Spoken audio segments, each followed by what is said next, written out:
विष्णु सभी भक्तों के चरणों में दोनों प्रणाम। हरे कृष्णा प्रभु जी, दंडवत प्रणाम। सभी भक्तों को दंडवत। हरे कृष्णा हरे कृष्णा। हरे कृष्णा, दंडवत प्रणाम सभी को। दोनों प्रणाम प्रभु जी।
सभी भक्तों के चरणों में दंडवत प्रणाम। रेखा माता जी, हरे कृष्णा। रेखा मंडाली माता जी, हरे कृष्णा। आपके चरणों में दंडवत प्रणाम प्रभु। हरे कृष्णा। दंडवत प्रणाम श्री भक्ति। दंडवत प्रणाम। दंडवत प्रणाम। धन्यवाद। धन्यवाद माता जी। धन्यवाद माता जी। धन्यवाद।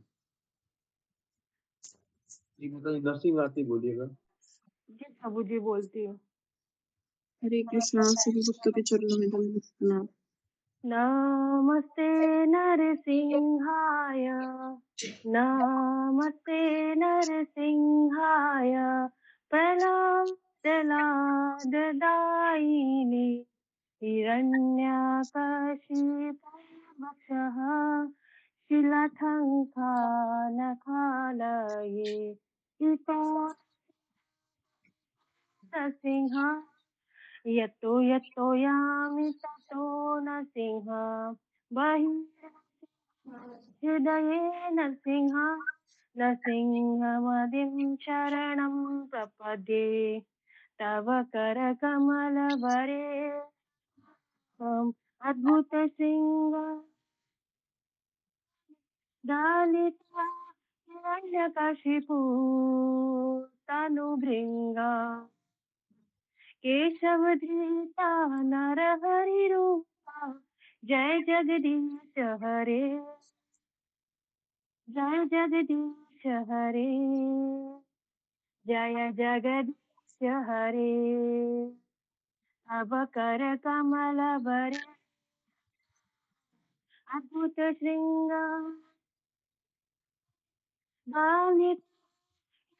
काशिपु तनुभृंगा केशवधृता नर जय जगदीश हरे, जय जगदीश हरे, जय जगदीश हरे। जय नरसिंह देव, जय नरसिंह देव, जय प्रहलाद प्रहलाद महाराज, जय प्रहलाद महाराज, जय जय प्रभुपाद प्रभुपाद प्रभुपाद, जय जय प्रभुपाद। निताय गौर हरि बोल बोल, हरि बोल। निताय गौर हरि बोल, निताय गौर प्रेमानंदे हरि हरि बोल। हरि बोल माता जी। बहुत सुंदर। हरे कृष्णा। हरे कृष्णा। बहुत सुंदर। हरे कृष्णा। सभी भक्तों के चरणों में दंडवत प्रणाम। धन्यवाद प्रभु जी। उनकी कृपा में दंडवत प्रणाम। बोलूं जी। भगवान के नाम जप में होने वाले 10 नाम अपराध। पहला, भगवान नाम के प्रचार में संपूर्ण जीवन समर्पित करने वाले महाभागवतों की निंदा करना। दूसरा, शिव ब्रह्मा आदि देवों के नाम को भगवान नाम के समान अथवा उससे स्वतंत्र समझना।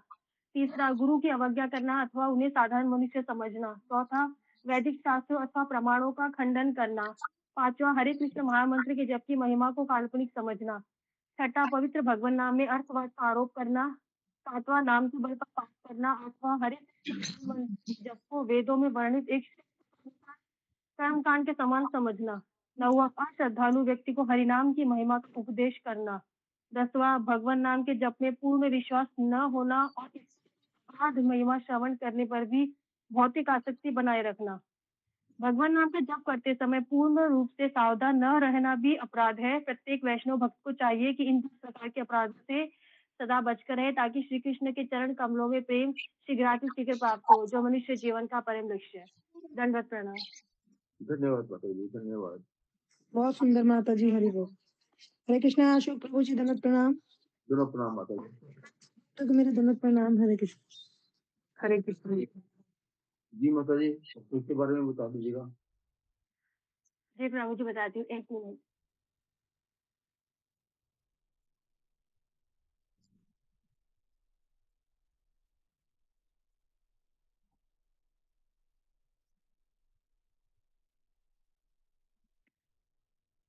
हरे कृष्णा सभी भक्तों को दंडवत प्रणाम। कल गुरुजी वो 7 फेमस मंदिर है वृंदावन के, उसमें से 3 प्रमुख मंदिर के बारे में बताते हैं। पहला मंदिर है राधा श्याम सुंदर मंदिर, जिसके आचार्य है श्यामानंद पंडित जी, जिनका जन्म 1533 ईस्वी में हुआ था। चैत्र पूर्णिमा के दिन उड़ीसा में हुआ था। उनके पिता का नाम है कृष्ण मंडल। उनके माता पिता बहुत शुद्ध भक्त थे। इनके बच्चे जिंदा नहीं रहते थे, मतलब होते थे और तुरंत मृत्यु को प्राप्त होते थे, इससे वो बहुत दुखी रहते थे। किंतु उनकी आखिरी संतान है, वो जीवित रही, वो मरी नहीं, तो उन्होंने उनका नाम दुखी रखा। फिर गुरु जी पूछते हैं कि क्यों रखा, दुखी नाम ही क्यों रखा अपने बच्चे का। तो फिर वो बताते हैं कि इस आशा से कि शायद यमराज जी इस बच्चे को लेने आएंगे। बचपन से चैतन्य महाप्रभु और नित्यानंद प्रभु से वो सुनते थे। सुनना भक्ति का प्रथम अंग है, सुनने से हमारा प्रेम बढ़ता है। फिर यहाँ गुरुजी शिक्षा देते हैं कि जैसे समुद्र की कोई सीमा नहीं होती, उसी तरह हमारे सुनने की भी कोई सीमा नहीं होनी चाहिए। हमें अनलिमिटेड कृष्ण के बारे में सुनना चाहिए। फिर गुरुजी बताते हैं कि महाप्रभु का अवतार है, सुनने से बहुत लगाव उत्पन्न होता है। फिर उनको हृदय चैतन्य के आश्रम में भेजा गया। उनका दीक्षा नाम था दुखी कृष्णदास और उनके गुरु थे हृदय चैतन्य। शास्त्रों का अध्ययन करने से जीव गोस्वामी के पास उनको भेजा गया। 3 लोग जीव गोस्वामी के पास पढ़ाई करते थे, गुरुजी बताते हैं। पहले श्रीनिवास आचार्य जी, दूसरा नरोत्तम दास ठाकुर जी, तीसरा दुखी कृष्णदास। फिर यहाँ गुरुजी एक और शिक्षा देते हैं, कम से कम हमें एक चाहिए हमारे जीवन में जिससे हम अटैच हो सके। मतलब अगर हम भक्ति के साथ किसी नॉर्मल जगह पे भी जाते तो वहाँ पे हम, लेकिन अगर हम अकेले और अभक्त के साथ धाम में भी जाएंगे तो वहाँ हमारे अंदर वो भाव उत्पन्न नहीं होगा। फिर गुरुजी बताते देवामृत प्रभु, जो कि परम प्रभु भक्तिवतामृत महाराज है, वे भक्तों का संग सबसे मूल्यवान चीज है। भक्तों का संग न मिलना एक भक्त के लिए सबसे बड़ा दुख होता है। फिर गुरुजी बताते हैं कि वो सेवा कुंज जाते थे, सारा शरीर उनकी वृद्धि की धूल से लोटपोट रहती थी। राधा रानी उन पे बहुत प्रसन्न हुई और वो मतलब वो भाव में रहते थे राधा रानी कृष्ण के। फिर उनको एक दिन सोने का पायल मिलता है तो उनमें आध्यात्मिक आनंद प्रकट होता है। फिर वो अपने धोते के उतरिया पे पायल को बांध किसी की भी पायल होगी वो लेने जरूर आएगा। फिर राधा रानी अपने सखी ललिता देवी जी को भेजती है और वो आती है और बोलती है कि ये मेरी छोटी बहन का पायल है, यहाँ हीरा है तो दे दीजिए। तो दुखी कृष्णदास बोलते कि हाँ जरूर, मैं ये पायल खुद ही देना चाहता हूँ, आप उनको यहाँ लेके आइए। फिर ललिता सखी उनको कहती कि आपको कुंड में स्नान करना होगा। स्नान करने के बाद वो तुरंत गोपी के वेश में आ जाते हैं और उन्हें राधा रानी के पास में ले जाती है। और राधा रानी वो पायल उनके कपाल पे, मतलब जो फोरहेड होता है उसके ऊपर दबाती है, तो उसके ऊपर वो पायल के डिजाइन का उनके माथे पर तिलक का रूप बन जाता है। फिर उनको नया नाम दिया जाता है जिसे श्यामानंद कहते हैं। फिर गुरुजी यहाँ बताते हैं श्याम मतलब कृष्ण और श्यामा राधा रानी को ही कहा जाता है। फिर यहाँ एक भजन बताते हैं गुरुजी, श्यामा तेरे चरणों की धूल जो मिल जाए। फिर उनको एक विग्रह देते हैं राधा रानी, उसी विग्रह का नाम था राधा श्याम सुंदर। कहते हैं कि किसी को बताना नहीं, लेकिन ललिता देवी जीव गोस्वामी के कमरे में जाके बताती है। फिर पूरी उड़ीसा में बात फैल जाती है, सभी लोग बहुत प्रसन्न होते हैं सिवाय एक व्यक्ति को छोड़ के। एक व्यक्ति बहुत गुस्सा हुए थे, वो थे उनके गुरु हृदय चैतन्य। वो जीव गोस्वामी के पास जाते हैं, वो बोलते हैं बताते हैं क्या हो रहा है। तो जीव गोस्वामी उनको सारा वृत्तांत बताते हैं। तो श्यामानंद प्रभु ये सब विनम्रता से सुन रहे थे, सारा श्रेय वो अपने गुरु को देते थे। तो यहाँ हमें एक और शिक्षा मिलती है कि हम भक्ति में थोड़ी बहुत ही प्रगति करें, उसका श्रेय, सारा श्रेय हमें हमारे गुरु को देना चाहिए, न कि स्वयं लेना चाहिए। और फिर गुरु जी बताते कि बहुत प्रयास के बाद भी तिलक नहीं मिटा तो वो इसको कृपा समझते हैं और वो महान वैष्णव के आचार्य। ये हुआ पहला मंदिर का जानकारी। दूसरा मंदिर राधा गोविंद देव जी, जिसके आचार्य हैं रूप गोस्वामी। महाप्रभु ने उनको 4 आज्ञा दी थी, सनातन गोस्वामी जी को और रूप गोस्वामी जी को। एक मिनट। हरी बोल माता जी, बहुत सुंदर।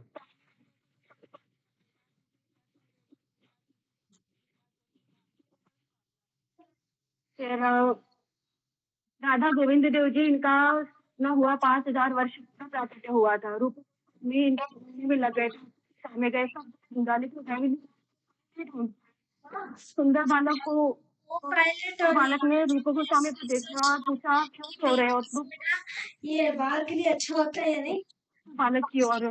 फिर वो छोटे बालक ने कहा कि क्या उसमें से जो खोट मिला है वहाँ पे गाय आती है और दूध सिंपल से खाता है ऑयली है पूरी होगी। और इसमें से वो कैंडी होने देता है गुरुजी सुंदर बालक गोविंद पायलट दोनों में सर्च किए और उसमें सभी ब्रजवासियों को बुलाया और वहाँ पे खुदाई की गई। नो देयर इज नो उत्तर डिजायर उत्तर प्राप्त हुए। अप्लाइंग बेकिंग फिर सोडा गुरुजी बताते हैं कि राधानाथ स्वामी ये हमसे मत बात करो, बताया रहेगा कि तुम ना आपका आपका खराब कर लेगी, ज्यादा एक्सपर्टाइज करके प्रभु जी म्यूट कर दीजिए और क्षमा कीजिए प्रभु। राधानाथ स्वामी महाराज राधे राधे गोविंद गोविंद राधे ये भजन गाते थे। ये खबर महाप्रभु तक पहुंचती है तो वो बहुत प्रसन्न होते हैं और काशीश्वर पंडित जी के पास पहुंचते हैं और उन्हें गौर गोविंद विग्रह प्रदान करते हैं।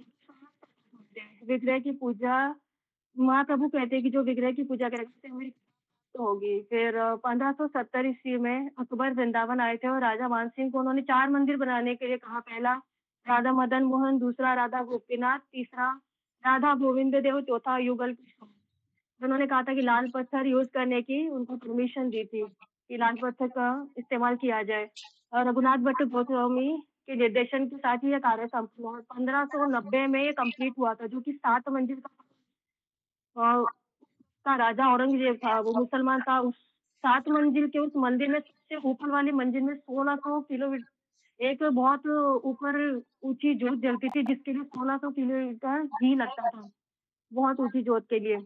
तो उस औरंगजेब ने को ये सहन नहीं हुआ और उसने 3 मंजिल तुड़वा दिए, 4 अभी भी बाकी है। फिर बाकी के वो विग्रह जयपुर भेज दिए गए। पुरुषोत्तम जना जी को बहुत इच्छा हुई थी, राधा रानी चाहिए थी विष्णु के साथ है। तो राधा रानी उनको सपने में आती है और उनको जगन्नाथपुरी से विग्रह लेकर आने के लिए कहते हैं।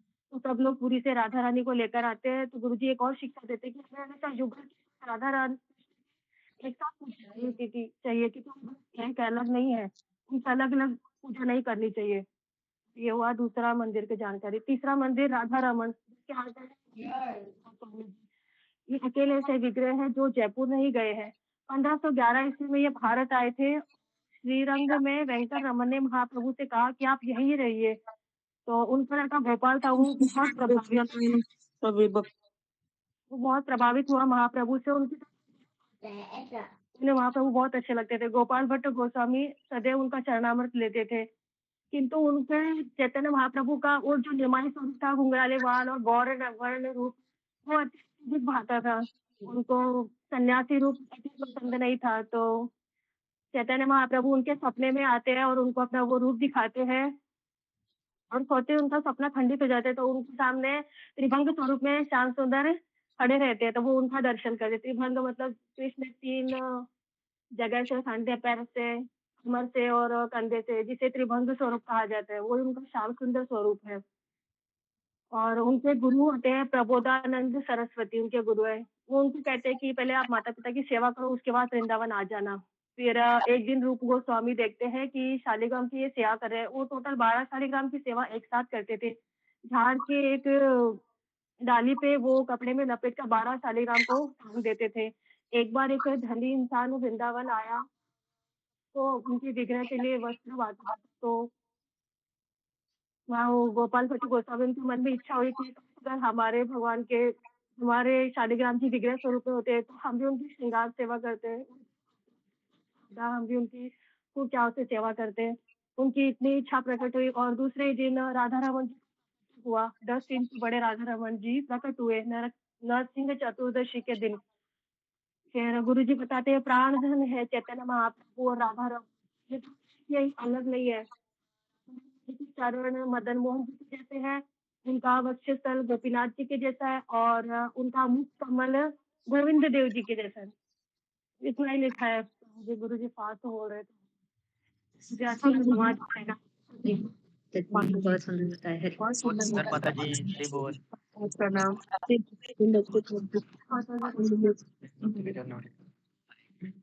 बहुत सुंदर। हरि बोल माता जी, बहुत सुंदर। बहुत धन्यवाद।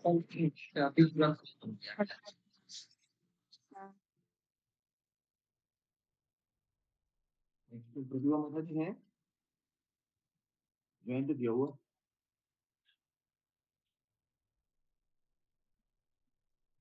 प्रतिभा माता जी जी प्रभु जी, हरे कृष्णा, दंडवत हरे प्रणाम। कृष्णा।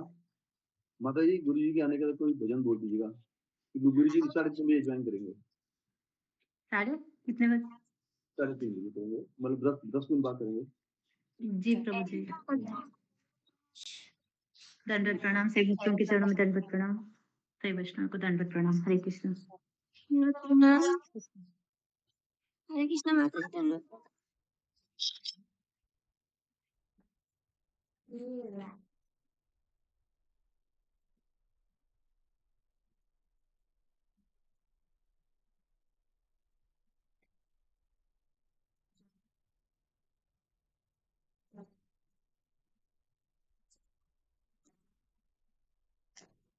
पूछेंगे सब ना।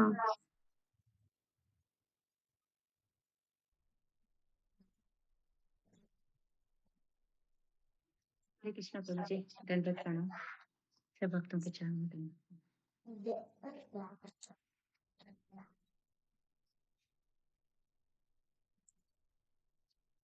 प्रभु जी, श्री कृष्ण अष्टकम गान कर सकते हैं? जी जी बोलिए। हरे कृष्ण माता जी धन्यवाद प्रणाम, सभी भक्तों के चरणों में धन्यवाद प्रणाम। हरे कृष्ण माता जी, प्रभु जी सबको मेरा दंडवत हरे कृष्ण माता जी दंडवत प्रणाम, सभी भक्तों के चरणों में दंडवत प्रणाम। भजे ब्रजे कमण्डनं समस्तपापखण्डनं स्वभक्तचित्तरञ्जनं सदेव नन्दनन्दनं। भजे ब्रजे कमण्डनं समस्तपापखण्डनं स्वभक्तचित्तरञ्जनं सदेव नन्दनन्दनं।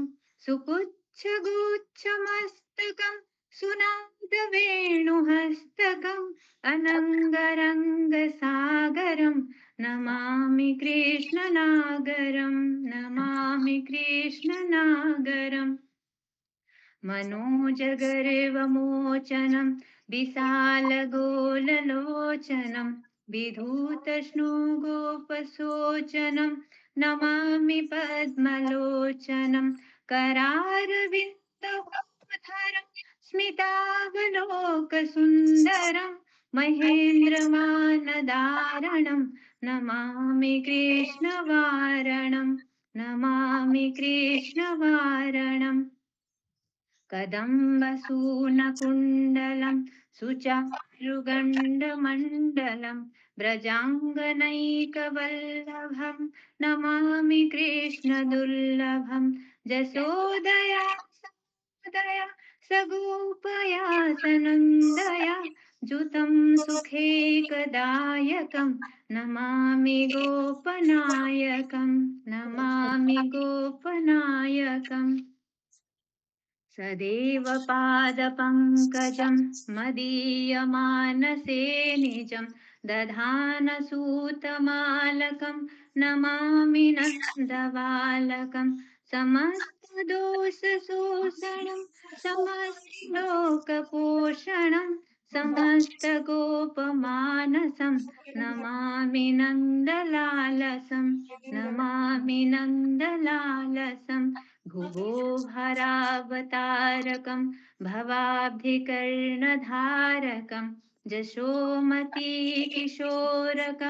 नमामि चित्तचकोरं। रुगन्तकान्तभङ्गिनं सदा सदालसङ्गिनं दिने दिने नवं नवं नमामि नन्दसम्भवं, नमामि नन्दसम्भवम्। गुणाकरं सुधाकरं कृपाकरं कृपापरं सुरद्विसन्निकन्दनं नमामि गोपनन्दनं। नवीनगोपनान्दनं नवीनकेलिलम्पटं नमामि मेघसुन्दरं तडिप्रभालसत्पटं, तडिप्रभालसत्पटं। समस्तगोपनन्दनं हृदाम्बुजैकमोदनं नमामि कुञ्जमध्यगं प्रसन्नभानुशोभनं। निकामकामदायकं रुगन्तचारुगायकं रसालवेणुगायकं नमामि कुञ्जनायकं नमामि कुञ्जनायकम् विदग्धगोपिकामनो मनोज्ञतल्पसायिनं नमामि कुञ्जकानने प्रवृद्धबह्निपायिनं यदा तदा यथा तदा तथैव कृष्णसत्कथा मया सदैव गीयतां तथा कृपा विधीयतां तथा कृपा विधीयताम् प्रमाणिकाष्टकद्वयं जपत्यधीत्य जपुमान् भवेत् सनन्दनन्दने भवे भवे सुभक्तिमान् भजे व्रजे कमण्डनं समस्तपापखण्डनं स्वभक्तचित्तरञ्जनं सदैव नन्दनन्दन स्वभक्तचित्तरञ्जनं सदैव नन्दनन्दन। हरे कृष्णा। से भक्तों के चरणों में दंडवत। बहुत सुंदर। बहुत सुंदर। प्रतिभा माता जी बहुत सुंदर।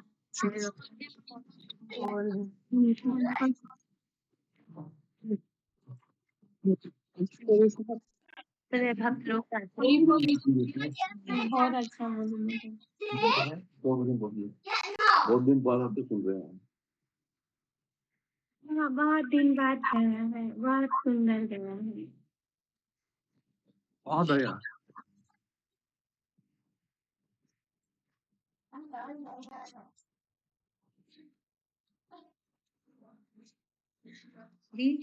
मंगल गीतम जयदेव जी का।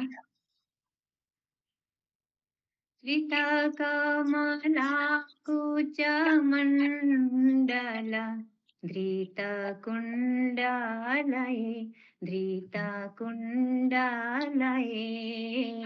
कलितललितवनमाला जय जय देव राधे कृष्ण हरि गोविंद गोपाला जसोमति लाला भजनंद दुलाला जय जय देव दीनमणि मंडल मंडन भवखण्डनये भवखण्डनये मुनिजनमानस जय जय देव हरे राधे कृष्ण हरि गोविंद गोपाला जसोमति लाला भजनंद दुलाला जय जय देव कालीय विषधर गंजन जनरञ्जनये जनरञ्जनये जदुकुल नलिना दिनेश जय जय देव हरे राधे कृष्ण हरि गोविंद गोपाला जशोमति लाला भजनंद दुलाला जय जय देव हरे मधुमूर नरक विनाशन गरुडासनये गरुडासनये सुरकुल केली निदान जय जय देव राधे कृष्ण हरि गोविंद गोपाला जसोमति लाला भजनंद दुलाला जय जय देव हरे अमल कमल दलोचन भव मोचनये भव मोचनये त्रिभुवन भवन निधान जय जय देव। राधे कृष्ण श्री गोविंद गोपाल जसोमति लाल भजनंद दुलाल जय जय देव। जनक सुता कृत भूषण जीत दूषण जीत दूषण समर समित दस कंठ जय जय देव हरे। राधे कृष्ण हरि गोविंद गोपाल जसोमति लाल भजनंद दुलाल जय जय देव। अभिनव जलधर सुंदर धृत मंदार धृत मंदार श्रीमुख चंद्र चकोर जय जय देव।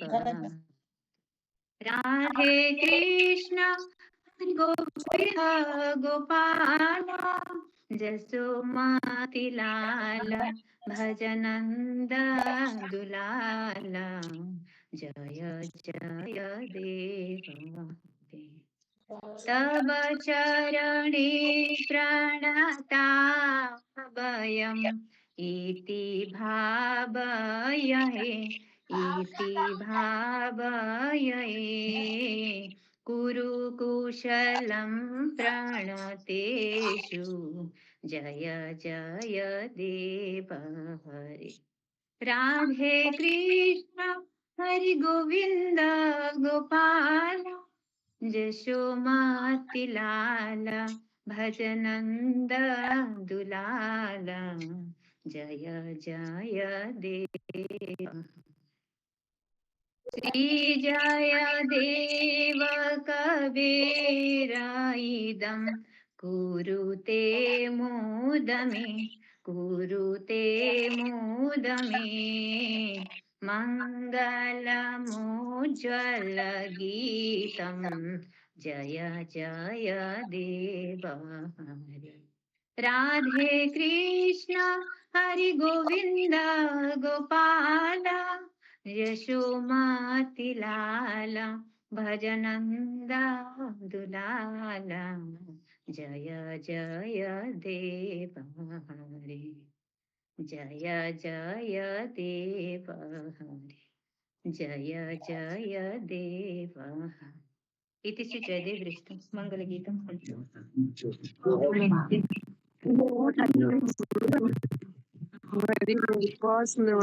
भक्त विचरण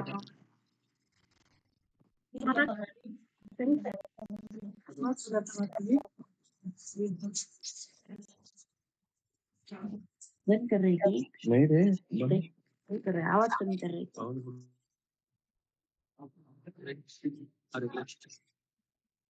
हरे कृष्णा गुरु जी धन्यवाद। एक कृष्ण सूर्य नंदन हरे गुरु जी दंडवत प्रणाम। हरे कृष्णा गुरु जी प्रणाम हरे कृष्णा गुरु जी हरे कृष्णा गुरु जी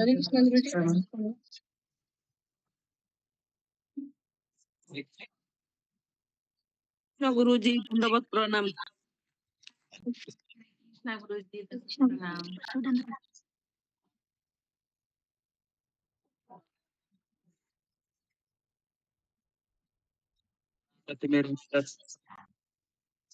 ज्ञानाञ्जनशलाकया चक्षुरुन्मिलितं येन तस्मै श्रीगुरुवे नमो विष्णुपदाय कृष्णप्रेष्ठाय भूतले श्रीमते भक्तिवेदान्त स्वामिनिधिना नमस्ते सरस्वती गौरवाणी अतिने निर्विशेष शून्यवादी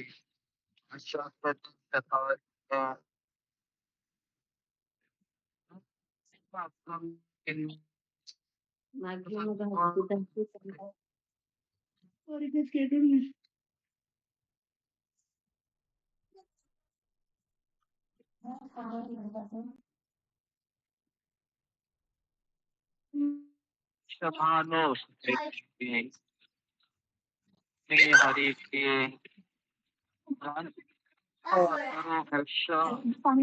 कृपासिद्धो भवेव च पतितानां देभ्यो वैष्णवेभ्यो नमो नमः।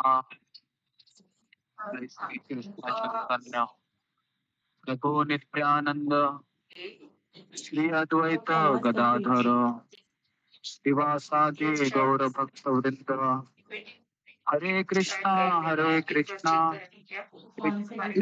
हरे हरे ये हो गया ना हरे राम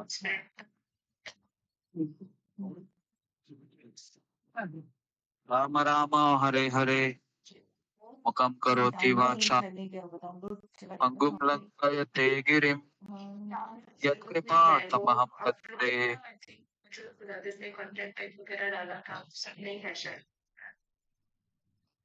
आपके पास डीडीएल है तो एक बार हाँ मैं ओपन कर लूँ।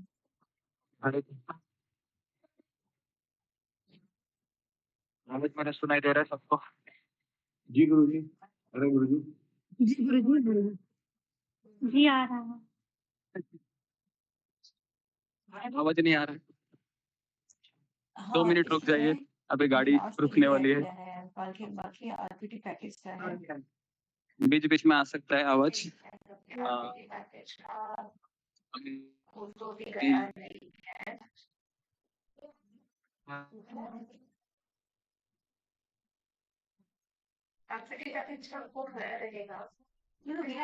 बस डाउनलोड डाउनलोड कर देते हैं अगर इसका क्योंकि अगर नहीं है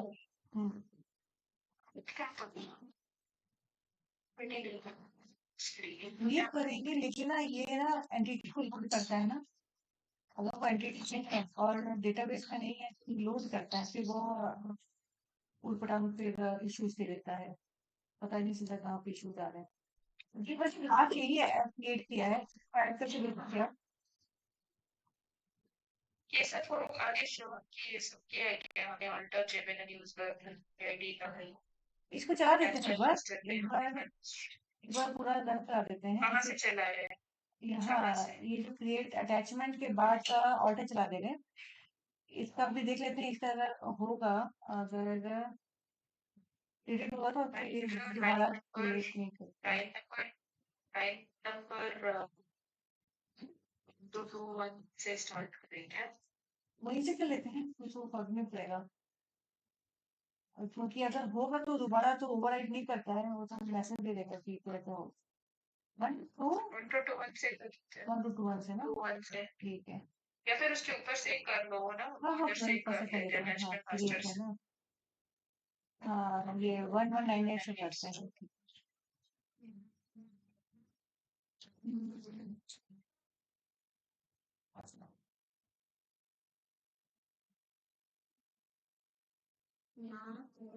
वन बाय वन चलाती हूँ पता नहीं चलता है ये है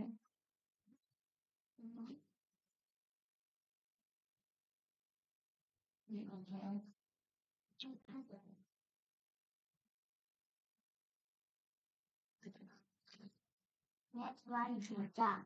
ये क्या था अटैचमेंट वाला ड्रॉप कंस्ट्रेंट्स था अच्छा अटैचमेंट हो गया ना के कंस्ट्रेंट है ठीक है ये भी नहीं है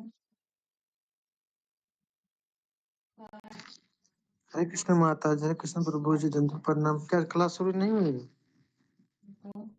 कोर्स भी है अभी कर रहे हैं गुरु जी ज्वाइन जहाँ लास्ट टाइम ये शुरू हुई गुरु जी ज्वाइन कर रहे हैं।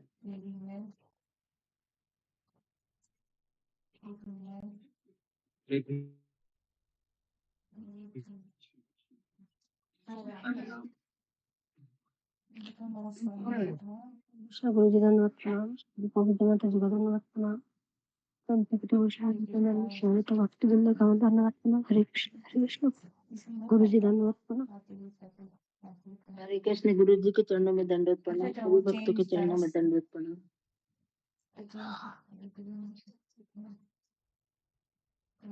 हरे कृष्णा। ज्ञानतिमिरन्धस्य ज्ञानाञ्जनशलाकया चक्षुरुन्मिलितं येन तस्मै श्रीगुरवे नमः।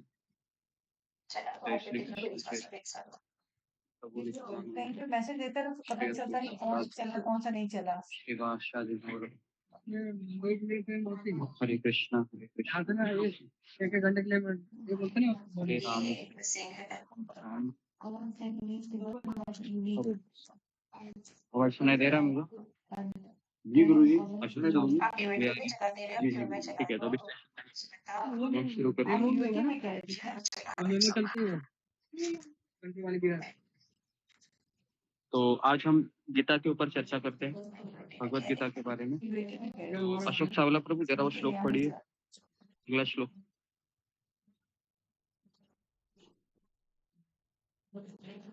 भाई जल्दी लगा दे मुंबई, कितना टाइम लगेगा? 1 घंटा मुंबई चलने में लगेगा। बोरी वाले की चलना इंटरसेक्शन। ओके, श्लोक पढ़िए।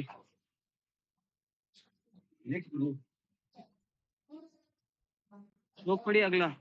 जी जी गुरु जी। श्लोक नंबर 35। जी जी श्लोक नंबर 35। अपने नियत कर्मों को दोषपूर्ण ढंग से संपन्न करना भी अन्य के कर्मों को भली भांति करने से श्रेयकर है। प्रिय कर्मों को करते हुए मरना पराय कर्मों में प्रवृत्त होने की अपेक्षा श्रेष्ठकर है, क्योंकि अन्य किसी के मार्ग का अनुसरण भयावह होता है। तात्पर्य, अतः मनुष्य को चाहिए कि वे अन्य के लिए नियत कर्मों की अपेक्षा अपने नियत कर्मों को कृष्ण भावामृत में करे। भौतिक दृष्टि से नियत कर्म मनुष्य की मनोवैज्ञानिक दिशा के अनुसार भौतिक प्रकृति के गुणों के अधीन आदिष्ट कर्म है। आध्यात्मिक कर्म गुरु द्वारा की दिव्य सेवा के लिए आदेशित होते हैं, किंतु चाहे भौतिक कर्म हो या आध्यात्मिक कर्म, मनुष्य की मृत्यु पर्यंत अपने नियत कर्मों में दृढ़ रहना चाहिए। अन्य के निर्धारित कर्मों का अनुकरण नहीं करना चाहिए। आध्यात्मिक तथा भौतिक स्तरों पर ये कर्म भिन्न भिन्न हो सकते हैं, किंतु कर्ता के लिए किसी प्रमाणिक निर्देशों के पालन का सिद्धांत तब होगा जब मनुष्य प्रकृति के गुणों के वशीभूत हो, तो उसे उस विशेष अवस्था के लिए नियमों का पालन करना चाहिए। उसे अन्यों का अनुकरण नहीं करना चाहिए। उदाहरण, सतोगुणी ब्राह्मण कभी हिंसक नहीं होता, किंतु रजोगुणी क्षत्रिय को हिंसक मिलती है।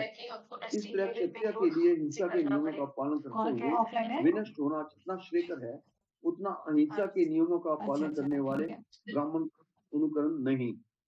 हर व्यक्ति को एकाएक नहीं, किंतु मनुष्य अपने हृदय को स्वच्छ बनाना चाहिए।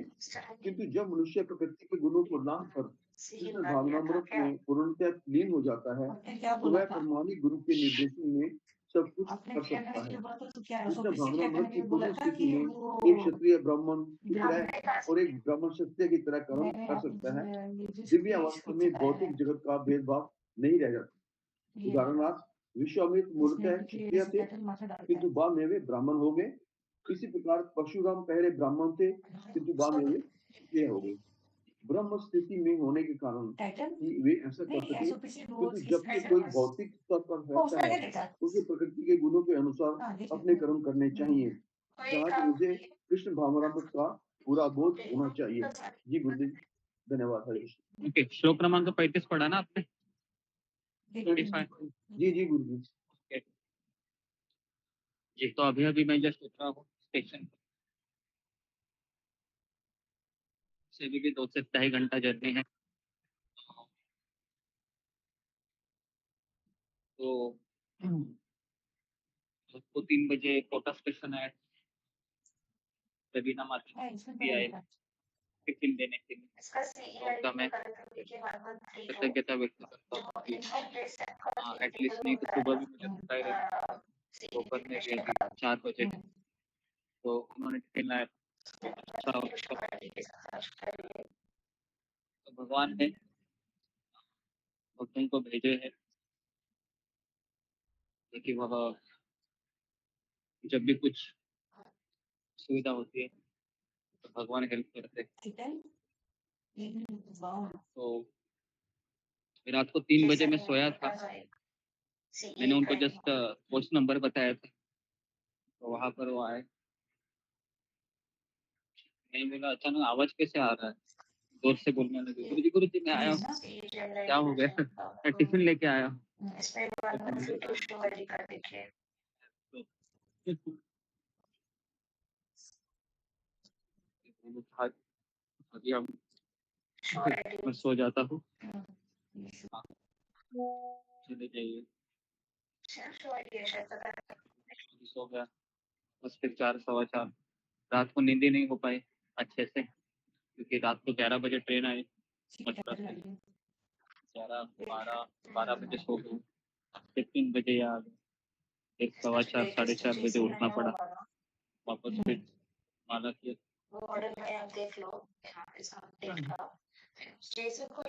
तो अभी हम गाँव से यहाँ पर आए, सारे भक्त आगे चले गए, मैं आप लोगों के लिए यहाँ पर उतरा हूँ, थोड़ी देर के पश्चात मैं भी चला जाऊँ।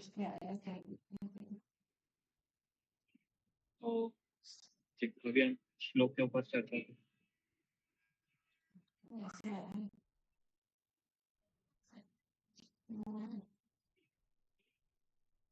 इसको चेंज करना है कि आवाज ऐसे मेरा चल सुनाई रहा दे है रहा है? जी गुरु जी। आ रहा है? जी गुरु जी सुनाई दे रहा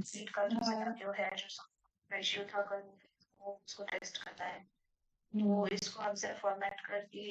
क्रमांक 33 अध्याय 3 श्रेयांस स्वधर्मो परोधर्म स्वनिष्ठिता स्वधर्मे निधनम श्रेयः परधर्म भयावह। दूसरी बार ये श्लोक आया है, श्रेयांस स्वधर्म। तो ये थोड़ा सा श्लोक अलग है कि इस श्लोक में भगवान कुछ बताना चाहते हैं हमको, लेकिन भगवान के भक्त और भी मेहरबान होते हैं प्रवास कर रही है, भक्तों को भगवान करीब लाने के। प्रवास करते हैं। तो सुबह भी मुझे बहुत अच्छा लगा कि भले नेटवर्क नहीं था लेकिन मैं सुन रहा था, आप सभी लोग तात्पर्य पढ़ रहे थे, है ना? तो हर एक व्यक्ति ने तात्पर्य पढ़ा, सबने पार्टिसिपेट करना चाहिए, तो अच्छा लगता है ना? कि एटलीस्ट मैं रहूं या ना रहूं, तो सत्संग है हमेशा चलते रहना चाहिए, भागवत है वो पढ़ते रहना चाहिए, भगवत गीता है वो पढ़ती रहनी चाहिए, है ना? ऐसा नहीं है कि अभी मैं अकेला हूँ, पता नहीं कि समय किस तरह से दिशा दिखा देता है हमको, पता नहीं होता है। तो जब भी समय है तो आप सब लोग, अगर मैं भले ही क्लास में आता हूँ नहीं आता, तो आपको ये भागवतम का पाठ करना चाहिए।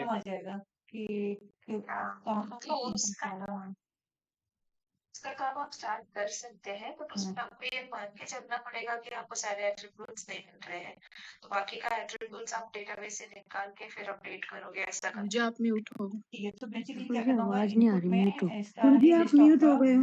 इसी का टॉपिक में जो भी भगवत है गीता का भी पाठ सेल्स करना एसओपी चाहिए। को रेफर करना है, ट्रेन इसका आ इनपुट रही ही है, लेना है, और इनपुट में सारे थोड़ा सा जो ब्रिज नहीं बजा है, क्या क्या है ये है पता है, दीक्षित क्या क्या फील्ड्स आएंगे, जो जो हाँ। जो जो आपके पेरोल में है उसी के अंदर आएंगे। तो जी, तो मेरा अशोक चावला प्रभु से मैंने कहा है कि मैं ट्रेन में हूँ, बीमार हूँ, इसी की अवस्था में हूँ, तो जो भी सत्र चल रहा है तो आप उसको पढ़ते रहिए। शिला प्रभुपाद जी आपको प्रेरित करते रहेंगे।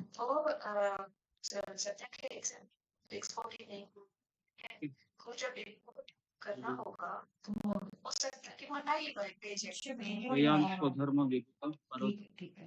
तो उसमें क्या करना होगा ना कि जो वाली प्रणाली आ रही है ना उसको एक लिस्ट बना करके वो उतना ही पैरामीटर्स अपने वापस निर्धारित से फिर फेच कर कर्तव्य का लेना। पालन करना, भले ही त्रुटिपूर्ण हो, हाँ, तो फैच करने दूसरे के के लिए बस कर्तव्य का डिसाइड ही रहेगा। पूर्णता से पालन करने से कहीं बेहतर है। क्यों भगवान ऐसा कहते हैं? इसके पीछे कारण है। इसके पीछे कारण ये है कि हर एक व्यक्ति अच्छा, अलग आप है, ये कह लो कि वो वीडियो में मतलब कि हर एक डायलॉग है, पुरुष वो अलग है, वो हर एक वो स्त्री अलग है, नहीं आएगा, क्या है ना? बोलते हैं उसको, पैरामीटर ही मनुष्य नहीं योनि आएगा में उसका। 2 प्रकार अच्छा, दिखाई तो देते वो हैं, फिर मैथ के साथ ही करना एक है पड़ेगा, स्त्री मतलब वीडियो में तो हमें और तो दूसरा है सामने पुरुष। प्रिंट में जाता है, तो उसमें तो हम बस वैल्यू चेक कर सकते हैं कि स्त्री है का कि नहीं है, साइकोलॉजी लेकिन आप ये कह लो मैंने कि कई वो बार पूरा कहा पूरा है, फील ही नहीं आएगा। पुरुष का हाँ, तो साइकोलॉजी फिर वही कंडीशन में करना अलग पड़ेगा होती उनको, है, फिर हाँ, मैथ अलग के विचार थ्रू रखते करना हैं पड़ेगा। लोग, मैथ में क्या है अलग कि सोच होती जितने है। भेजे उतने ही को देखा, और जो नहीं है वो आइडेंटिफाई करके पूरा पूरा फिर डेटाबेस से लेके आना होगा। ठीक है, ठीक है। तो इसलिए इन चीज़ों को समझना बहुत ज़रूरी है। हर एक व्यक्ति है वह 3 गुणों से बंधा हुआ है। तो अगर मान लो मेरे सामने 5 पुरुष है अभी, है ना? उदाहरण दे रहा हूँ मैं। मेरे सामने 5 पुरुष है, एक ही परिवार के, मान लो 2 भाई है, एक पिताजी है और उसके 2 बच्चे हैं। ऐसे 5 लोग हैं। तो दिखने में 5 लोग आपको परिवार के होने के कारण एक जैसे दिख सकते हैं, थोड़ा बहुत। कभी-कभी घर के लोग बोलते हैं कि ये अपने पिताजी के ऊपर गया है, वैसे दिखता है, लेकिन उसके गुण अलग होते हैं। तो घर में 5 लोग हैं, तो पाँचों का जो रहन-सहन है, खाने की पसंद है, खाने की नापसंद है, कपड़े पहनने की पसंद नापसंद अलग-अलग होती है। क्यों होती है ऐसे? क्योंकि हर एक व्यक्ति है, 3 गुणों का मिश्रण अलग-अलग होता है। कौन बताएगा? अगर 3 गुण मतलब सत्वगुण का कलर होता है पीला कलर। लिखिए इसको ज़रा कि स्वभाव कैसे बनता है व्यक्ति का, है ना? पहला प्रश्न आज का कि मनुष्य का स्वभाव कैसे बनता है? स्वभाव कैसे बनता है? स्कूल में कहीं पे किया था, अभी एसओपीसी वाली टैब तो है, दूसरा चीज़ है। जी, तो लिखिए 3 गुणों के रंग होते हैं। पहला होता है पीला कलर, दूसरा होता है ठीक है। पीला कलर लिखिए सत्वगुण का है, लाल कलर है रजोगुण का है और नीला कलर तमोगुण का है। अभी इन 3 गुणों से 3 गुणों का मिश्रण करेंगे तो कितने कलर बनते हैं? जी, फिंगर को रेज़ कीजिए। मैंने एक बार फिगर बताई थी आपको। इन 3 कलर को मिक्स करेंगे तो मैक्सिमम कितने कलर बन सकते हैं? दिया है सॉर्टिंग का, कुछ लिखिए वियर्ड द बात। जैसा इश्यूज आ रहे हैं। वियर्ड इश्यूज मतलब कि हरे कृष्ण गुरु जी, उन्होंने दंडवत यहाँ प्रणाम। पे हरे बोला कृष्ण से कि दंडवत 1.2 प्रणाम। में ना गुरु जी, आपने जो वैसे सेव तो करे ना 12 उसमें कलर जो बनते हैं, टेक्स्ट करे उसमें पूरा लेकिन रिकॉर्ड नहीं आ रहा है। 12 कलर ही तो बनते हैं, लेकिन आइडेंटिफाई डार्क करने और के लिए हल्का ऐसे इन्होंने करते पूरा तो कई रिकॉर्ड बन आया है। जाते होंगे। तो वो बोला तो ये सबसे पता लास्ट में करने के लिए मैं तो कभी पे सुना बोला, लेकिन बताया आज नहीं ही 12 करने को के लिए बताया। लास्ट बोला है। जी, ये मतलब बोला रीना है सिंह। कि बहुत मतलब अच्छा चीज बोला उन्होंने। और हरे मेरे को कृष्णा राम प्रैक्टिस राम गुरुदेव करना सही है, भक्तों का ये गुरुदेव, करने के आपने बताया बाद था मैं 12 ये करना करोड़ स्टार्ट करना है ना, कलर बताए थे क्या आपने, जो बोलते है हैं करीब इससे बनते हैं। वाला।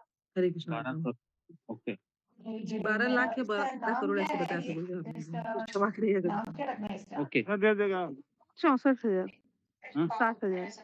60,000 और कोई 84 लक्ष योनि मत कहिए। 1,60,000 गुरुदेव, आपने 1,60,000 करोड़ इस तरीके से कलर रखना है। होता। ओके, तो देखिए मैंने एक बार कहा था 3 इंटू 3 कितने होते हैं? सिंपल बोल रहा हूँ मैं। 3 इंटू 3 कितने होते हैं? 9 होते हैं ना? 9 9 इंटू 9 कितने? 81, है ना? 81 इंटू 81, कौन सा पेन हो? तो इस तरीके से अगर आप मल्टीप्लाई करेंगे तो 1 लाख कलर है, कितने? 1 लाख मिनिमम। ओके, 1 अच्छा, लाख वो भी है, कलर बनते हैं, मैं लिख लेती हूँ। है ना? पीला कलर, वो -1 से है। पीला कलर और फिर लाल कलर और इसमें नीला कलर, है ना? तो एक इसको सेकंड मिक्स मैंने करेंगे पहले तो 1 लाख कलर बनते हैं। तो अभी मेरे घर में 5 लोग हैं, पांच के बनाना है। पांचों के कलर कैसे होंगे? पांचों के कलर अलग अलग रहेंगे, बराबर है? हाँ, ये पांचों के कलर अलग रहेंगे। ठीक है, तो इसको बस टेस्ट करना ना, हमारा स्वभाव कैसे बनता है, टेस्ट करना तो ये हमारा प्रश्न था, कैसे बनता है? तो मान लो कि मेरे में सत्वगुण है 20% है, लिखिए ऐसे उदाहरण, मेरे में सत्वगुण 20% है, रजोगुण 60% है, रजोगुण 60% है और तमोगुण 20% है। ठीक है, ये घर का एक व्यक्ति हो गया। दूसरा व्यक्ति लिखिए, सत्वगुण 5% है, 70% है, तमोगुण 15% है। ये दूसरा व्यक्ति घर का। लिख रहे हैं ना सब लोग? क्योंकि ये आपको बहुत मैं डिटेल में बता रहा हूँ ताकि आपको समझ में आए कि झगड़े कैसे होते हैं घर में। ये मैं आपको एकदम डिटेल में बता रहा हूँ, कैसे एक व्यक्ति दूसरे व्यक्ति से जमता नहीं है। ओके, तो तीसरे व्यक्ति तीसरे व्यक्ति का मैं बता रहा हूँ अभी। तीसरा व्यक्ति है जिसमें 60% सत्वगुण है, 60%। तीसरा व्यक्ति, रजोगुण उसमें 20% ही है और तमोगुण 20% है। ओके, ये हो गया तीसरा व्यक्ति घर का। चौथा व्यक्ति लिखिए जिसमें 2% सत्वगुण है, 2% सत्वगुण है, 20% रजोगुण है और 78% तमोगुण है ना? 2, 20 और 78 ये रेशियो है। और नंबर पांचवा है जिसमें 50% सत्वगुण है, 10% रजोगुण और 40% तमोगुण। ऐसे 5 लोग मैं आपको बता रहा हूँ, एक ही घर में रहते हैं। अभी मुझे बताइए कि जिसमें सत्वगुण 2% है और अगर वो ऐसे व्यक्ति से घर में टकराएगा जिसमें 80% तमोगुण भरा हुआ है, तो उसके विचार और उसके विचार ये कभी मैच नहीं होंगे, कभी नहीं, और दोनों में कलह होते रहेगा। तो भगवान ने दुनिया ऐसी बनाई है ना, घर में 5 लोग रहेंगे ना, पांचों का स्वभाव अलग दिया है, पांचों के कर्म अलग है। तो जब घर में कोई बात आती है ना, तो पांचों के विचार है मेल नहीं खाते हैं, तो फिर पांचों लोग क्या करेंगे पता है? ये पांचों लोग केवल कलह करेंगे घर में, है ना? कलह करेंगे और फिर निष्कर्ष कहाँ खत्म होगा? निष्कर्ष यहाँ खत्म होगा कि ये सब अपने ही है ना। लेकिन वापस मैं कह रहा हूँ कि घर में ये रोज होता रहेगा, क्योंकि हम सब लोगों का स्वभाव, हम सब लोगों के गुण, सत्व रज तम अलग अलग है। एंड अभी ये मैं केवल पुरुष का आपको एग्जाम्पल दिया, ठीक है? अभी नेक्स्ट एग्जाम्पल दे रहा हूँ मैं स्त्री और पुरुष का। स्त्री पुरुष का तो साइकोलॉजी इससे भी अलग रहता है, इससे भी अलग। हालांकि पुरुष पुरुष के साथ कुछ समय के लिए रह सकते हैं, स्त्री स्त्री के साथ कुछ समय के लिए रह सकती है, लेकिन पुरुष स्त्री के साथ ज्यादा समय रहेगा तो दोनों का माथा खराब होता है। ये भी क्यों होता है ये मैं बता रहा हूँ, क्योंकि दोनों के गुण रहते हैं ना, एकदम अपोजिट होते हैं। उसकी सोच अलग होती है स्त्री की, पुरुष की सोच अलग होती है। लेकिन भागवत के दृष्टिकोण से केवल 3 चीजें हैं जिसके लिए पुरुष स्त्री पे निर्भर होता है, और इसी के लिए ये संसार को दावानल कहा गया है। हम मंगल आरती गाते हैं ना, संसार दावा नलनीत लोक प्राणाय कारुण्य मना। बेसिकली ये दावन इसलिए हो रहा है, घर में 5 लोग हैं, पांचों के विचार अलग है और पांचों लोग फिर खड़े हो जाते हैं ना। आपने देखा है जब पड़ोसी में झगड़ा होता है तो पांचों की रिएक्शन अलग होती है। चलो मैं और एक उदाहरण दे रहा हूँ। महाभारत में 5 लोग हैं, number 1 Yudhishthir Maharaj, number 2 Bhimsen, number 3 Arjun, number 4 Nakul, number 5 Sahdev. ये पांचों का स्वभाव अलग है। कैसे अलग है? तो युधिष्ठिर महाराज, आपको पता होगा कि युधिष्ठिर महाराज हमेशा अहिंसावादी थे। जब द्रौपदी कहती है कि किचट करके एक व्यक्ति है, मेरे ऊपर बुरी नजर डाल देता है, तो युधिष्ठिर के विचार अलग होते हैं, भीमसेन के विचार अलग होते हैं, है? तो इस चीज को समझना बहुत जरूरी है हमें।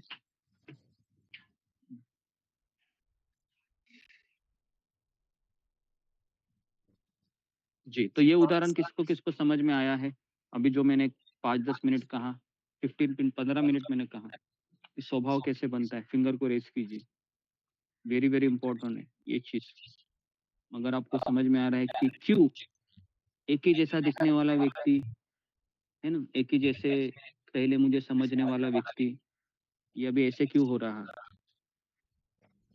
जी, तो ये अगर चीज आपको समझ में आएगी ना, तो इसमें निष्कर्ष एक ही है कि ये 3 गुण तभी अच्छे से काम करते हैं, है ना? ये 5 लोग हैं मान लो, ये 5 लोग हैं, ये तभी एक साथ काम कर सकते हैं जब इनमें एक गाढ़ा कलर आ जाता है। और वो गाढ़ा कलर कौन-सा होता है? वो होता है कृष्ण रूपी कलर। ये जब इनमें मिक्स हो जाता है ना, तब ये पाँचों लोग हैं ना, बहुत अच्छे से काम करते हैं, बिना झगड़े के। ओके, क्लियर है? तो इसलिए हमें हर एक व्यक्ति को अगर हमको बदलना है, तो उसके कलर में कृष्ण रूपी कलर को मिक्स कीजिए, वो ज़रूर बदल जाएगा। समय लगेगा, लेकिन बदल जाएगा। ओके, तो किसको-किसको समझ में आया है? 1-2 लोगों को पूछता हूँ मैं। जी, अशोक चावला प्रभु, बताओ क्या समझ में आया आपको? जी गुरुजी, इस संसार में सभी प्राणी का स्वभाव अलग-अलग है। हर एक के गुणों का मिश्रण है, तीनों गुणों का मिश्रण है, किसी में कम है, किसी में ज़्यादा है। तो इसलिए हमारे स्वभाव किसी के नहीं मिलते आपस में, चाहे घर में हो, चाहे बाहर हो, चाहे हम कार्यस्थल पे हों। तो स्वभाववश हम एक-दूसरे से कई बार ऐसा भी होता है गुरुजी कि हम एक-दूसरे हमने किसी को देखा भी नहीं होता, हमें उसकी शक्ल पसंद नहीं आती। तो वो भी गुणों का एक प्रभाव होता है। तो हमें जैसे एक परिवार में अलग-अलग 10 सदस्य हैं, तो अलग-अलग स्वभाव है उनका। किसी में तमोगुण ज़्यादा है, किसी में रजोगुण ज़्यादा है, किसी में तो रजोगुण का ज़्यादा है। जी, जी। हमसे नहीं मिलते। ये सब इसलिए मिल सकते हैं, जब इसमें कृष्ण तत्व बीच में आ जाए, तो ये सब मिल सकते हैं आपस में, इनका स्वभाव अच्छा हो सकता है, बर्ताव अच्छा हो सकता है, एक साथ रह सकते हैं। क्योंकि ओके, कृष्ण तत्व जी। बीच में आने से ये मिल सकते हैं। जी गुरुजी, धन्यवाद। ओके, तो आपको सबको समझ में आया होगा कि ये पूरा जो अभी मैंने बताया, ये सारा 3 गुणों का खेल है यहाँ पर।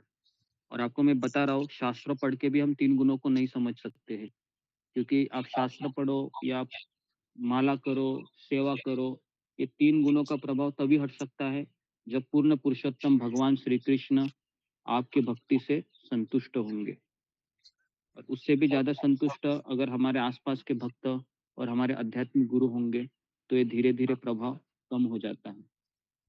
एटलीस्ट तो इसलिए भक्त के जीवन में भी चैलेंजेस आते रहेंगे, क्योंकि ये 3 गुणों से मिश्रण को हटाने के लिए ना, हमने एक ही जन्म में अगर हम खच करके हम प्रयास कर रहे हैं, पूरा ही निकल लूँ इससे, तो उसके लिए हमको बहुत जोर लगाना पड़ेगा।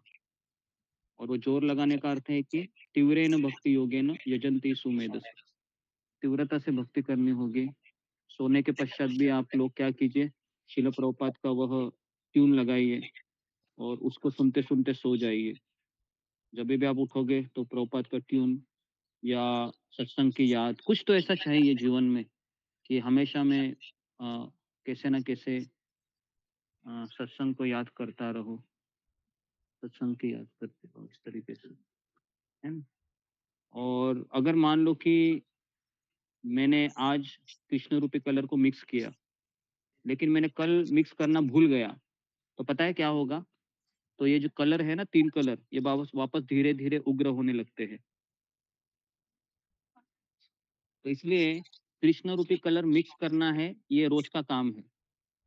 ये कोई 1 दिन, 2 दिन का, 3 दिन का काम नहीं है ना? तो इसलिए मैं स्वयं अपने आप को गीता भागवत में लगाता रहता हूँ, जपा में लगाता रहता हूँ।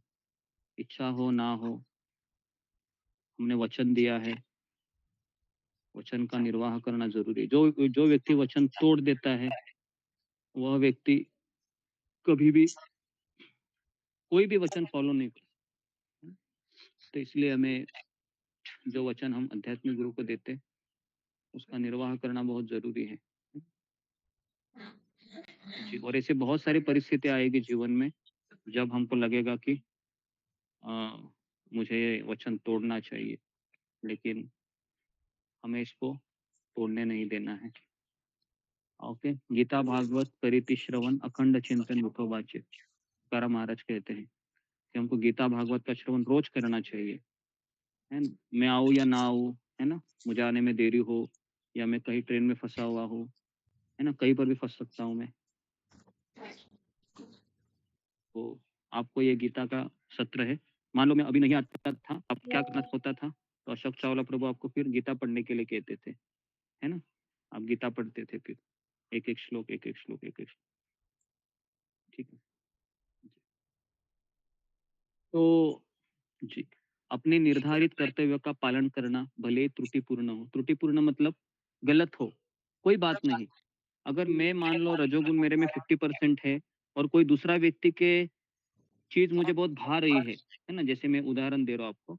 अभी मान लो कि मैं इंजीनियर हूँ, ओके? मैं इंजीनियर हूँ और मुझे ये इंजीनियरिंग के काम करना बहुत अच्छा लगता है, लेकिन दूसरा व्यक्ति को खेती करना अच्छा लगता है ना? तो आप उसको देख रहे हो कि मैं इंजीनियरिंग काम करके बहुत मैं बोर हो गया हूँ, इसका तो बहुत अच्छा चल रहा है, खेती करने में लगा हुआ है। तो मैं क्या करता हूँ ना, ये इंजीनियरिंग का जॉब छोड़ के खेती करना शुरू कर देता हूँ कल से। तो यही चीज़ यहाँ पर भगवान बता रहे हैं कि दूसरे का नकल मत किया करो, उसका स्वभाव, उसके गुण अलग है, तुम्हारा स्वभाव, तुम्हारे गुण अलग है।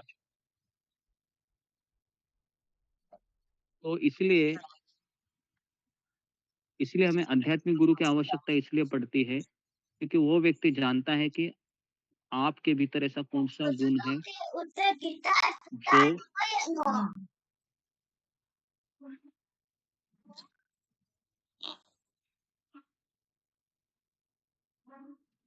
जो आपको अ, जी, तो हर एक व्यक्ति अलग है, तो हमारे 3 गुण हैं, उसके 3 गुण हैं, ये कभी मेल नहीं खाएँगे।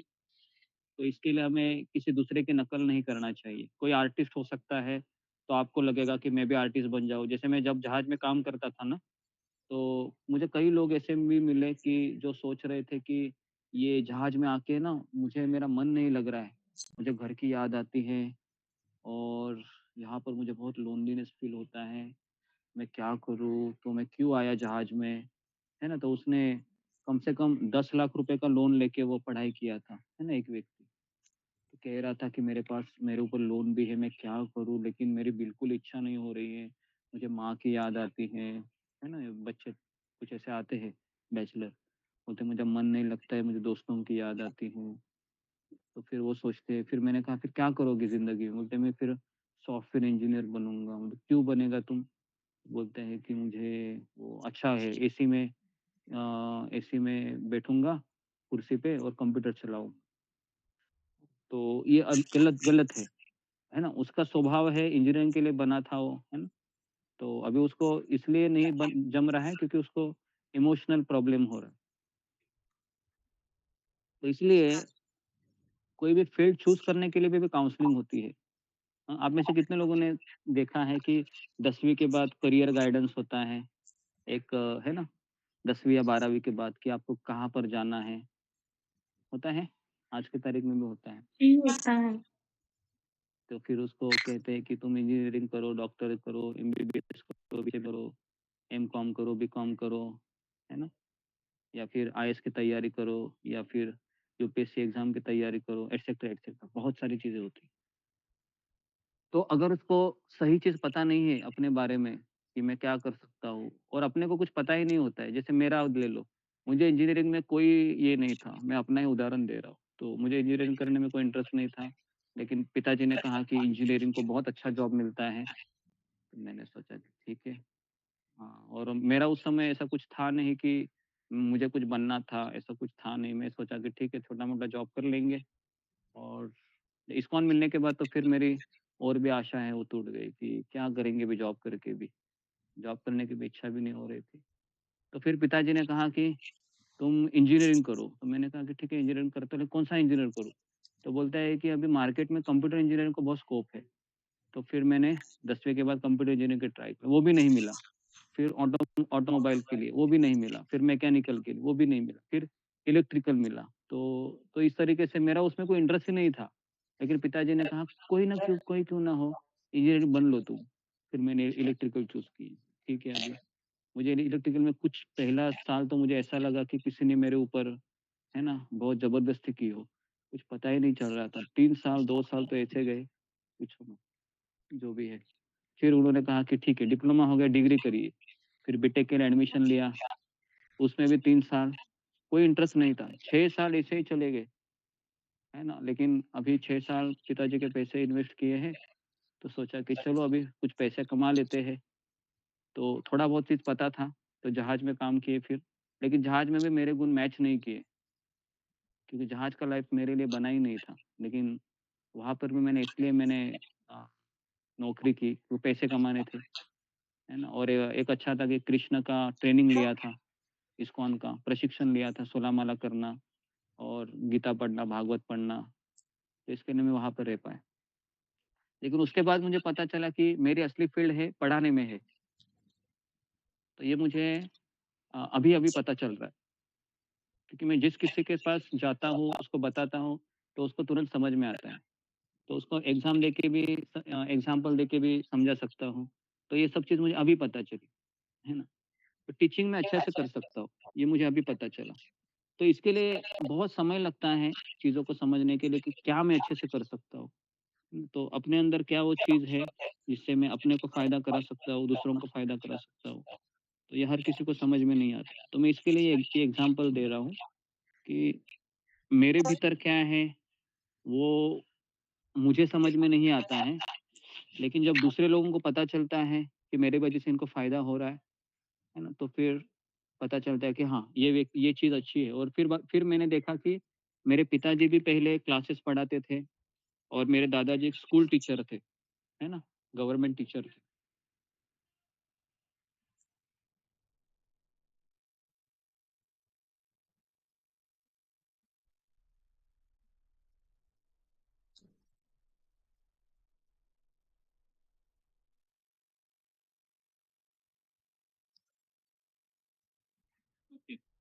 तो मेरे दादाजी भी गवर्नमेंट टीचर थे, और मेरे दादाजी के पिताजी भी बोल रहे थे कि वो भी ऐसे पढ़ाते थे। तो फिर मैंने सोचा कि अगर ये पहले पता होता तो कितना अच्छा होता था। बीएड, एमएड करके ही कुछ कर देता था, है ना? मेरा भी खून पसीना जहाज में नहीं बहता था। लेकिन बाद में सोचा कि कृष्ण की कुछ इच्छा थी कि मैं जहाज में चला जाऊँ और पैसे कमा के फिर रिटायर हो जाऊँ। जो भी है, कृष्ण कुछ अलग चाह रहे थे। तो ओके, तो ये जो एग्ज़ाम्पल मैंने दिया आपको कि हर एक व्यक्ति का जो स्किल होता है अंदर का, वो अलग होता है, और उसको समझने के लिए बहुत समय लगता है ना? तो इसके लिए जी, तो अभी हम आगे बढ़ते हैं। अपना कर्तव्य निभाते हुए नष्ट हो जाना दूसरे के लिए निभाने से बेहतर है, क्योंकि दूसरे के रास्ते पर चलना खतरनाक हो सकता है ना? तो तात्पर्य, इसलिए व्यक्ति को दूसरों के लिए निर्धारित कर्तव्य के बजाय कृष्ण भावनामृत में अपने निर्धारित कर्तव्य का पालन करना चाहिए। वेरी, वेरी इंपॉर्टेंट, है ना? तो कर्तव्य हमको कौन से करने चाहिए? तो सबसे पहला है, ऐसे कर्तव्य करने चाहिए जिससे हम कृष्ण को भूलूँ ना, है ना? तो मुझे याद है कि जब मैं अभी वृंदावन में था, तो वहाँ पर एक आपको आश्चर्य होगा कि जैसे मैं वृंदावन में गया, तो इस समय मुझे पहले दर्शन प्रभु रामचंद्र, लक्ष्मण और सीता मैया के हुए, कृष्ण के नहीं हुए। क्योंकि मैं जैसे ही गया, मैं रात का समय था, प्रसाद के लिए गया, तो वहाँ पर किसी ने कहा कि यहाँ पर राम सेवक आश्रम है, तो यहाँ पर खाना मिलता है, फ्री खाना। तो शाम के 7 बजे थे। तो रूम भी नहीं मिल रही थी मुझे, है ना? मैं 5 बजे उतरा था दिल्ली से मथुरा, आपको क्लास देने के पश्चात मैं वृंदावन में घंटे में पहुँचा। फिर मैंने सोचा कि रूम देखता हूँ, रूम भी नहीं मिल रही थी। 2 घंटा फिर बहुत भूख लगी, मतलब कहाँ मैं मंदिर में भी दर्शन के लिए नहीं गया क्योंकि सामान बहुत ज़्यादा था। तो फिर उन्होंने कहा कि यहाँ पर राम सेवक आश्रम में है, यहाँ पर जाओ। तो जैसे ही मैं राम सेवक आश्रम में एंट्री किया, सबसे पहले दर्शन मुझे प्रभु रामचंद्र के हुए। राम, लक्ष्मण, सीता विराजित थे। तो मुझे थोड़ा-सा लगा कि मैं वृंदावन में आया हूँ और मुझे मुझे भगवान है वो राम जी के रूप में देख रहे हैं। राम, लक्ष्मण, सीता। तो उस समय थोड़े समय के लिए मैं वहीं पर खड़ा हो गया और भगवान से प्रार्थना की, ठीक है। तो मुझे लगता है कि इस समय वृंदावन में कृष्ण मुझे राम के रूप में ज़्यादा पसंद करते हैं, ऐसा लग रहा है कि पहले तुम राम का दर्शन करो और राम, लक्ष्मण, सीता के दर्शन करने के पश्चात फिर वो खाना मिला उधर, है ना? रात को 7:30-8 बजे थे और फिर कहीं जाके रूम मिला, है ना? तो श्रेयांस स्वधर्म विगत, है ना? परधर्म सुनिश्चिता। तो निर्धारित कर्तव्य का अर्थ है 2 प्रकार के कर्तव्य होते हैं। लिखिए दूसरा क्वेश्चन, 2 प्रकार के कर्तव्य कौन से होते हैं? फिंगर को रेज़ कीजिए। इसको हमने चर्चा किया था। 2 प्रकार के कर्तव्य कौन से होते हैं? सब लोग अपने कैमरा को ऑन रखिए और कैमरा के सामने रहिए। ओके।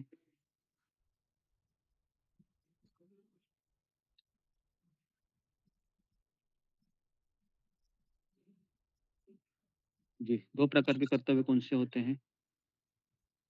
जी, फिंगर को रेज़ कीजिए। बताया था काफ़ी बार, कर्तव्य, कर्तव्य, कर्तव्य। जी, मोहित कुमार। हरे कृष्ण गुरु जी, दंड प्रणाम। सभी भक्तों को दंड प्रणाम। गुरु जी, 2 प्रकार के कर्तव्य है, एगो आत्मा के कर्तव्य और एक शरीर के कर्तव्य। इसे जी, स्वधर्म गुरु जी को छोड़ कर। आत्मा का कर्तव्य, शरीर का कर्तव्य। ओके, खुलकर बताओ। प्रियंका सहगल। हरे कृष्णा गुरु जी, दंडवत प्रणाम।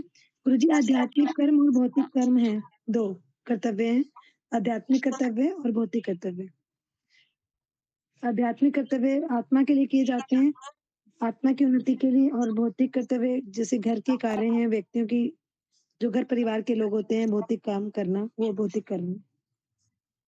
ओके, सब लोग लिखिए।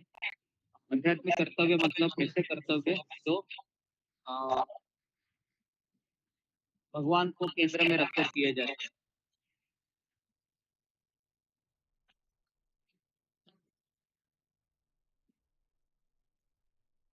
तो भगवान को केंद्र में रखकर किए जाए। उदाहरण के लिए भगवान को भोग लगाना, हरि नाम लेना।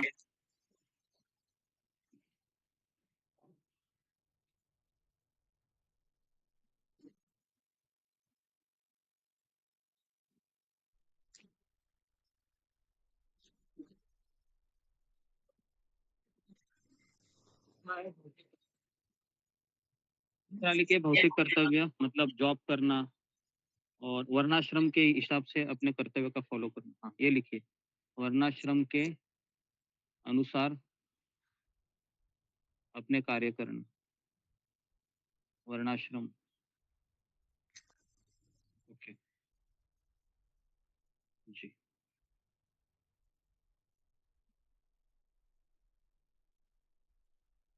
वर्णाश्रम के अनुसार अपने कर्तव्य करना, कार्य करना। ओके।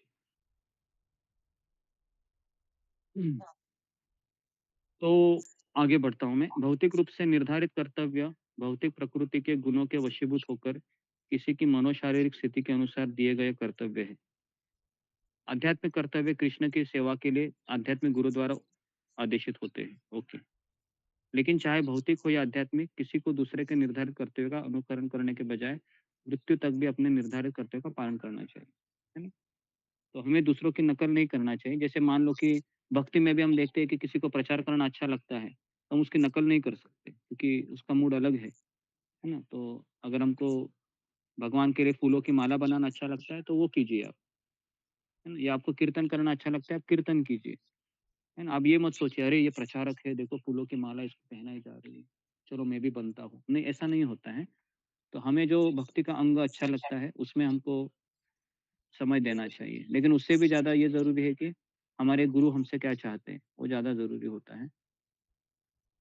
ओके, तो मृत्यु तक हमें अपने निर्धारित कर्तव्य का पालन करना चाहिए। आध्यात्मिक मंच पर कर्तव्य और भौतिक मंच पर कर्तव्य भिन्न हो सकते हैं, लेकिन अधिकृत निर्देश का पालन करने का सिद्धांत हमेशा अच्छा होता है। जब कोई व्यक्ति प्रकृति के गुणों के वशीभूत होता है, तो उसे अपनी विशेष स्थिति के लिए निर्धारित कर्तव्य का पालन करना चाहिए। दूसरों की नकल नहीं करनी चाहिए। देखिए, एक होता है कि हम 3 गुणों के अधीन हैं, तो इसके लिए हमें हमारे कार्य को करना पड़ता है। लेकिन जैसे ही हम प्रगति करते हैं, तो धीरे-धीरे ये निर्धारित कर्तव्य कम होना चाहिए और हमारे आध्यात्मिक कर्तव्य बढ़ना चाहिए। जैसे मैं हमेशा कहता हूँ कि अभी मान लो हम 100% भौतिक कार्य में लगे हैं, तो जब हम भक्ति से कनेक्ट होते हैं, तो 10% आध्यात्मिक, 90% भौतिक होते हैं। फिर और 2-3 साल लगते चले जाते हैं, फिर वही 10, 20, 30 बनते हैं और वहाँ से कम होता है। फिर वो 80-70 बनते हैं, फिर 50-50 पे आता है, फिर 60-40, 30-70, 20-80, फिर धीरे-धीरे, धीरे-धीरे हमारा पूरा जीवन आध्यात्मिक हो जाए। समझ में आ रहा है ये उदाहरण सबको?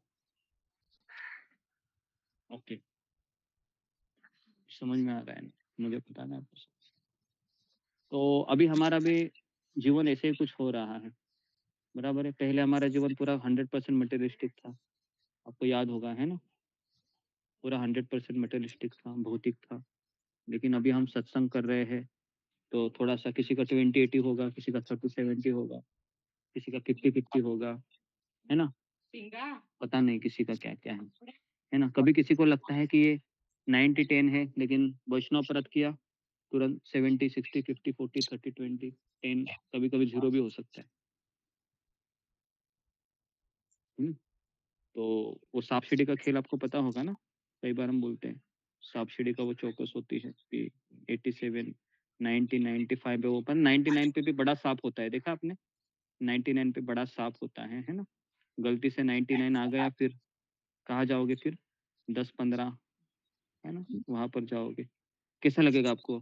है ना? 2 ही चीज़ चाहिए थे, 2 नंबर चाहिए थे, लेकिन 1 नंबर ही आया, है ना? होता है ऐसे? फिर 99 पे आने के बाद तुरंत व्यक्ति वो बड़ा साँप उसको काट लेता है और वो 12, 15, 20, 25 में आकर लुढ़क जाता है वो, है ना? तो ऐसा ना हो जाए, है ना?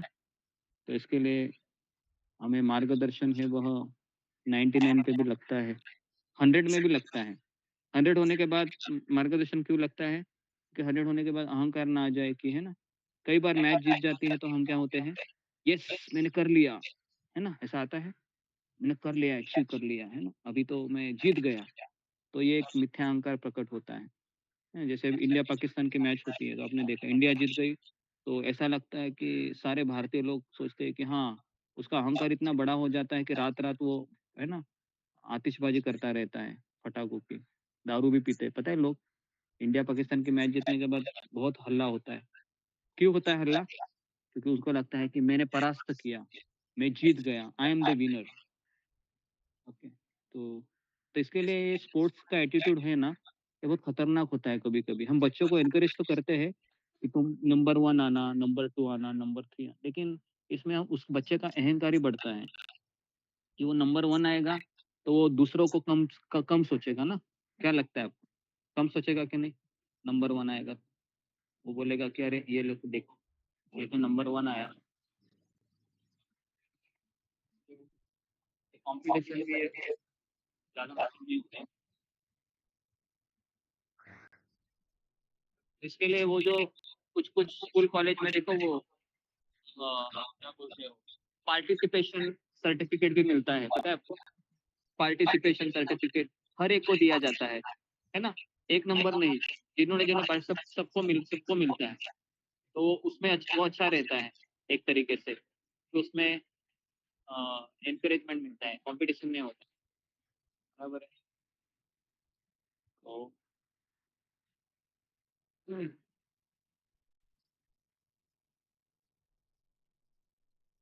तो एक ब्राह्मण है, एक क्षत्रिय के रूप में काम कर सकता है, अगर वो आध्यात्मिक गुरु के निर्देशन में है। तो उदाहरण के लिए विश्वामित्र मुनि है, वह क्षत्रिय थे, लेकिन बाद में वो ब्राह्मण के रूप में काम किया। परशुराम जी ब्राह्मण थे लेकिन बाद में क्षत्रिय के रूप में काम किया। तो दो उदाहरण है।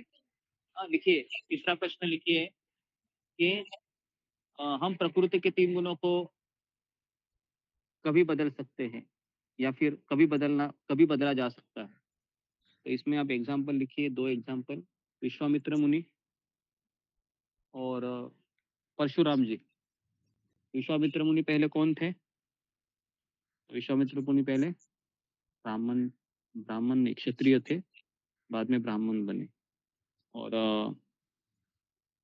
विश्वामित्र मुनि के पश्चात फिर दूसरा उदाहरण दिया है परशुराम जी। परशुराम जी पहले ब्राह्मण थे, फिर क्षत्रिय बने, है ना। हम सब लोग कौन है यहाँ पर? हमारा कौन सा वर्ण आश्रम है? अगर आपको पूछा गया तो हम सब लोग शूद्र हैं, शूद्र से भी नीचे हैं। ओके, ठीक है, हम सब लोग शूद्र से नीचे हैं। किसी को लगता है कि हम भी कुछ है ना? जैसे मैं एक बार प्रभुपाद कह रहे थे, प्रभुपाद एक बार मथुरा से वृंदावन जा रहे थे, एक टांगे वाला था, है ना, मैंने बताया था एक बार, जनवा था उसके गले में, बोल रहे थे कि मैं ब्राह्मण हूँ, चतुर्वेदी द्विवेदी बहुत ऐसे बोलते हैं, हम चतुर्वेदी हैं, हम ब्राह्मण हैं, लेकिन कार्य क्या करते हैं? टांगा चलाने का, रिक्शा चलाने का। ऐसा नहीं होता है। तो इन चीजों को समझना बहुत जरूरी होता है। जी। तो ओके, तो यहाँ पर मैं रुकता हूँ। इससे कुछ प्रश्न है तो फिंगर को रेस्ट कीजिए।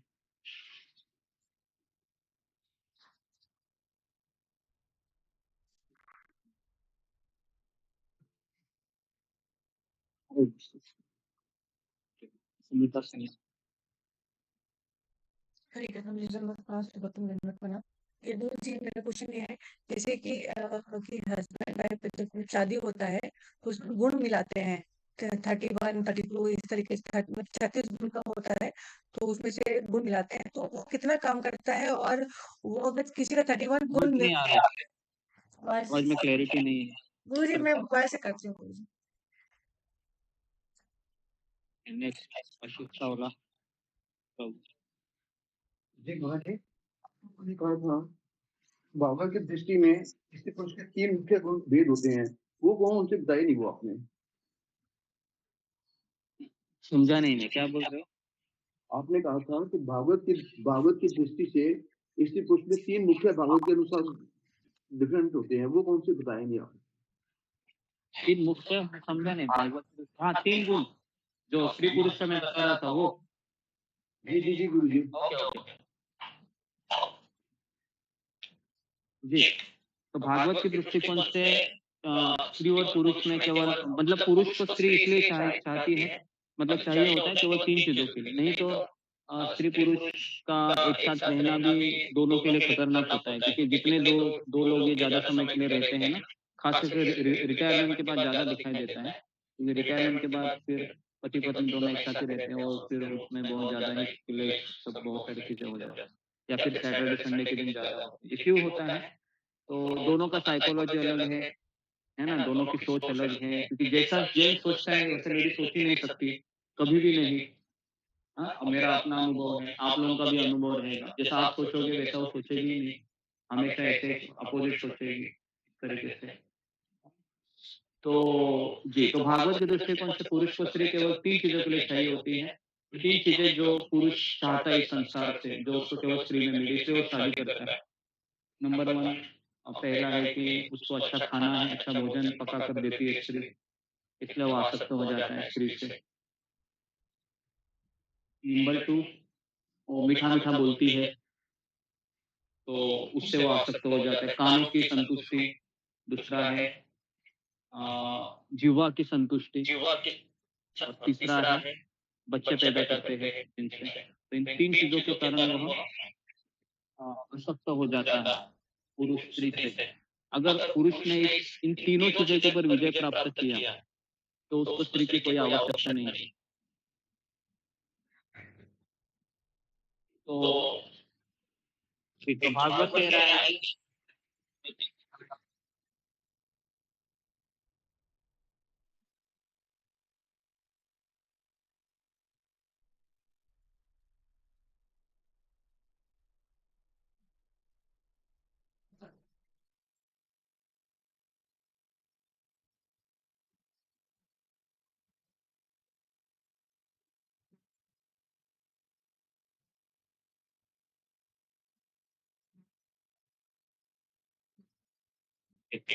तो भागवत के दृष्टिकोण से ये 3 चीज़ें हैं, जिसके लिए हर पुरुष स्त्री से शादी करता है, नहीं तो अगर पुरुष इन 3 चीज़ों को रोक सकता है तो ब्रह्मचारी बन सकता है।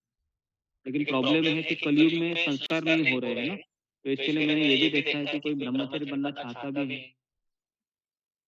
समय के बाद फिर वो गृहस्थ बन ही जाता है, क्योंकि जब तक संस्कार नहीं है, कुछ संस्कार के बिना भी या फिर बहुत तीव्रता से भक्ति नहीं कर पाता है, 2 चीज़ें होती हैं, फिर वो वापस और स्त्री को तो विवाह करना निश्चित है क्योंकि उसको बनाया ही ऐसे है। अगर वो शादी नहीं करेगी तो फिर वो किसके ऊपर निर्भर, क्योंकि स्त्री का एक गुण होता है, उसको सुरक्षा चाहिए, है ना? अगर वो सुरक्षित नहीं है तो फिर वो भक्ति भी नहीं कर सकती। हुँ, उसको सुरक्षा, लव केयर, अटेंशन इमोशनल होती है लेडी, तो इसके लिए उसको आवश्यकता होती है किसी पुरुष की, है ना? जब उसको अपने घर में वो इमोशनल केयर होता है, फिर वह आध्यात्मिक चीज़ों में लग जाती है। तो इस तरीके से ये लेडीज़ का साइकोलॉजी अलग है, पुरुष का अलग है और जब पुरुष व्यक्ति मर जाता है, मान लो पति मर जाता है तो पत्नी रह जाती है ना? पत्नी वो ज़िंदा रहती है, विडो करके भी, लेकिन पत्नी मर जाती है तो फिर पति ज़्यादा समय जीवित नहीं रहता, क्योंकि उसका नीड अलग होते हैं, उसकी नीड अलग होती है। तो भगवान ने ये 2 यंत्र बनाए ही ऐसे हैं कि है ना, कि दोनों को एक साथ रहना भी है, लेकिन अगर वो अपने मन को नियंत्रित कर सकें तो बहुत अच्छा जीवन जी सकता है। ठीक है? ओके, जी। तो ये 3 चीज़ें हैं। नेक्स्ट मोहित कुमार पुराण। श्री कृष्ण गुरुदेव प्रणाम, से भक्तों प्रणाम। मुझे असल में मुझे माफी मांगनी थी क्योंकि कल सरस्वती पूजा था तो भगवान अपने भाई को पूजा कार्य में लगाने के लिए मैं सरस्वती पूजा किया और रात को भूख लगा तो प्रसादी भी खा गया, मैं क्षमा चाहूँ गुरु जी।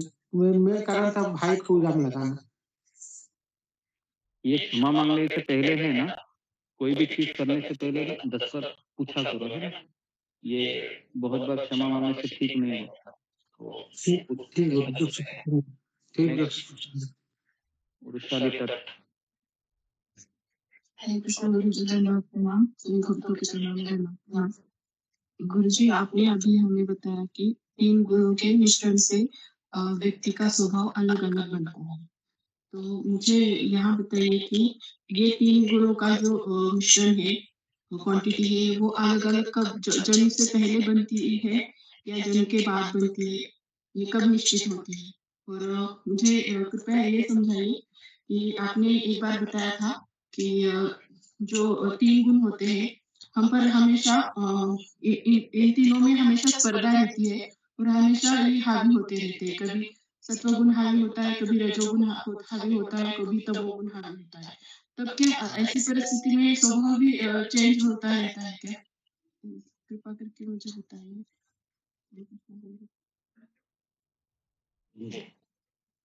पहला है कि हमारे स्वभाव हमारे कर्मों से बनता है। प्रकृति के 3 गुण हैं, जो हम इस संसार में जन्म लेते हैं, तो हम कुछ कर्मों का लेखा-जोखा लेकर आते हैं संसार में, है ना? हमने पिछले कई लोगों से हमारी उधारी चुकाई रहती है या हमने लिया होगा पिछले जन्म में, तो इधर आके सब चुकता करना पड़ता है कर्मों के माध्यम से और फिर वही कर्म सुख-दुःख के रूप में आते हैं हमारे जीवन में। तो जी, तो ये 3 गुण हैं प्रकृति के 3 गुण हमारे कर्मों से उसका मिश्रण, जैसे मान लो कि मेरा कर्म है कि मुझे किसी की सेवा करनी है, क्योंकि मैंने पिछले जन्म में बहुत लोगों से सेवा करवाई, तो फिर हमको इस तरह से स्वभाव मिलेगा 3 गुणों वाला, ताकि हमको सेवा ही करनी पड़ेगी, मतलब हमको लोगों का सेवा ही करना पड़ेगा, तब जाके वो ऋण फिर मुक्त हो जाता है। तो उसी के अनुसार फिर हमारा वो 3 गुणों का मिश्रण से स्वभाव बन जाता है। तो और जैसे मान लो हमको पता चलता है किसी अध्यात्म गुरु के या भक्तों के सानिध्य में आकर कि ये सब ये सब सत्य पता भी चलता है कि ये सब कर्म है, 3 गुण है, ये है, वो है। लेकिन वापस हम 3 गुणों से निकलने की भी चेष्टा करेंगे तो हमारे अनर्थ हमको वापस नीचे गिराएँगे। जिस दिन हमारी माला अच्छी नहीं हुई, रजोगुण, तमोगुण हेवी हो जाएगा और फिर वापस हम ट्रैप में आ सकते हैं। इसके लिए ऊपर-नीचे हमारा होता ही रहता है भक्ति में, है ना? और अगर कोई मान लो कि भक्ति तीव्रता से करना भी चाहता है तो उसके अनर्थ उसको नीचे फेंक देते हैं, या फिर उसको अच्छा संग नहीं मिलता है, या फिर वो गलत दिशा में चला जाता है, या फिर उसको उचित मार्गदर्शन नहीं मिलता है। बहुत सारी चीज़ें होती हैं इसमें। तो 3 गुण हमारे ये कभी भी चेंज हो सकते हैं, इसकी कोई गारंटी नहीं है। जैसे कोई भक्त है, मान लो कि अचानक उसको अपराध किया, 3 गुण बदल गए, या फिर उसका साधना अच्छा नहीं हो पा रहा है कई दिनों से, उसकी माला अच्छे से नहीं हो रही है। कहीं शादी में चला गया, माला 2 माला कम हो गई, अगले दिन लेट उठा, अगले दिन 4 माला कम हो गई, फिर सोचने लगा कि छोड़ो ना, माला करने में भी इच्छा नहीं हो रही, 6 माला कम हो गई। तो 3 गुण है, फिर वापस हावी हो जाने लगते हैं। तो इसकी कोई गारंटी नहीं है कि हमारे 3 गुण हमेशा कांस्टेंट रहेंगे। कांस्टेंट तभी रहेंगे हम जब 2 चीज़ें करेंगे, सेवा और समर्पण, तब ये कांस्टेंट हो सकता है। लेकिन ये भी कठिन है, क्योंकि जब तक अनर्थ निवृत्ति नहीं होगी, सेवा समर्पण भी बहुत कठिन होता है। ठीक है? नेक्स्ट सुमित्रा सेन। देखिए गुरुजी धन्यवाद प्रणाम श्री भक्ति में धन्यवाद प्रणाम। कि गुरुजी मैं पूछ रही थी कि जैसे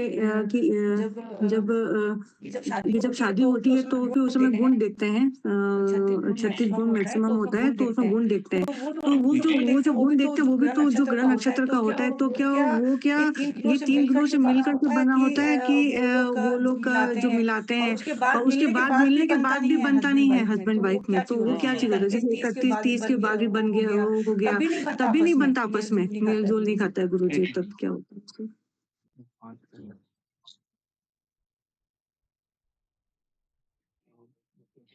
जी, तो इसका मैं बता रहा हूँ कि जो 36 में से 36 गुण जो शादी के लिए देखा जाता है, वो कर्मकांड की दृष्टि से देखा जाता है। जैसे भौतिक चीज़ें दिखाई देती है ना, आपका ब्राह्मण है वो कभी आध्यात्मिक चीज़ नहीं बताएगा आपको, कि आपको इस व्यक्ति के साथ कैसा होगा, बच्चे होंगे कि नहीं, या फिर बच्चों का भविष्य कैसे होगा, आपका सांसारिक जीवन कैसे चलेगा। ये सब वो ब्राह्मण बताता रहता है उसमें, है ना? लेकिन 36 में से 36 गुण मिलने के पश्चात भी इसकी कोई गारंटी नहीं है कि पति-पत्नी दोनों का अच्छा चलेगा।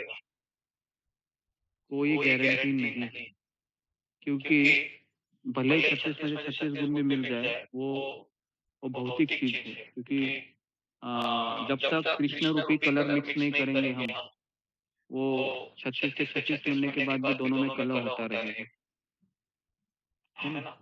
तो लेकिन नियरली हम बोलते हैं, लेकिन 36 मान लो कि 36 में से किसी के 20 गुण मिले हैं, एग्जाम्पल दे रहा हूँ, और दोनों में अगर कृष्ण सेंटर है, तो फिर अच्छा कुछ हो सकता है। लेकिन 36 में से 36 भी मिल गए लेकिन कृष्ण सेंटर नहीं है, तो फिर कोई फायदा नहीं है, है ना? दोनों में कलह होना निश्चित है। लेकिन कुंडली देखना चाहिए, बहुत ज़रूरी है, क्योंकि दोनों भक्ति करेंगे या नहीं करेंगे ये तो भविष्य ही ठहराएगा। तो एटलीस्ट हम मटेरियल पॉइंट ऑफ व्यू जो चीज़ें ज़रूरी है वो करनी चाहिए, बात का बाद में देखा जाएगा। लेकिन दोनों को प्रशिक्षित करना चाहिए। पहले के विवाह होते थे उस समय ब्राह्मण उनको एक आधा घंटा प्रवचन देता था आध्यात्मिक, कि आप दोनों की एक साथ आया करके, ताकि आप दोनों एक जने किसी तरह से निकल जाए, है ना? तो इस्कॉन में ऐसी शादियाँ होती थी। लेकिन अभी ऐसे कर्मकांड में हो रहा है। कर्मकांड के पॉइंट ऑफ व्यू से ये बताया है, 36 में से 36 या 36 में से 32, 30 देखा जाता है। लेकिन इसका ये भी 3 गुणों से कनेक्शन होता है, लेकिन इसका आध्यात्मिक चीज़ों से कोई कनेक्शन नहीं होता है, जब तक कि वो कृष्ण को केंद्र न। जी गुरुजी, धन्यवाद गुरुजी। देखिए शिखा दुबे। हरे कृष्णा गुरुजी, दंडवत प्रणाम। गुरुजी जैसे आप बोले कि पुरुष अगर अपने आप में गंभीर है तो स्त्री की कोई जरूरत नहीं, तो गुरुजी ये बात तो स्त्री पे भी लागू होता है ना? अगर स्त्री भी अपने आप में गंभीर हो तो पुरुष की जरूरत नहीं होती है, लेकिन पुरुष आता तो स्त्री से ही ना, एक माँ ही तो एक पुरुष को जन्म देती है। नहीं, स्त्री को जरूरत नहीं, ऐसा नहीं होता है। भगवान ने स्त्री को बनाया ही ऐसे है ताकि वो सृष्टि की निर्मित करें।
गुरुजी का आवाज नहीं आ रहा था ना।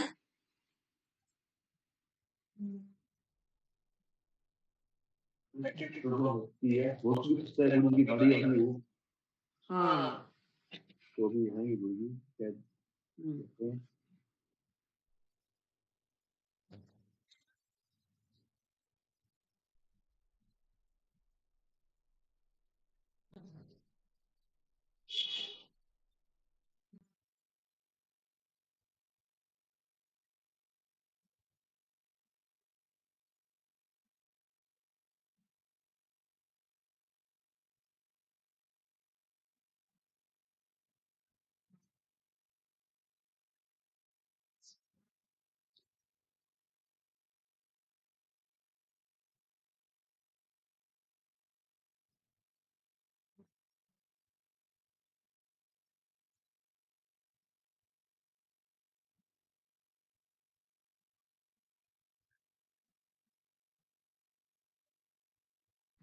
हरे कृष्णा प्रभु जी। गुरु जी चले गए क्या? नहीं गुरु जी की बैटरी खत्म हो गई है तो गुरु चरणों में दंडवत प्रणाम, गुरु चरणों में दंडवत प्रणाम।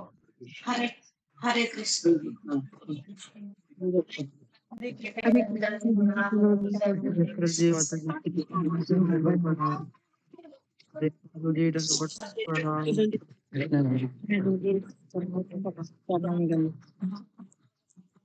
मैंने किसने नहीं डालता नहीं सब वक्त बताना।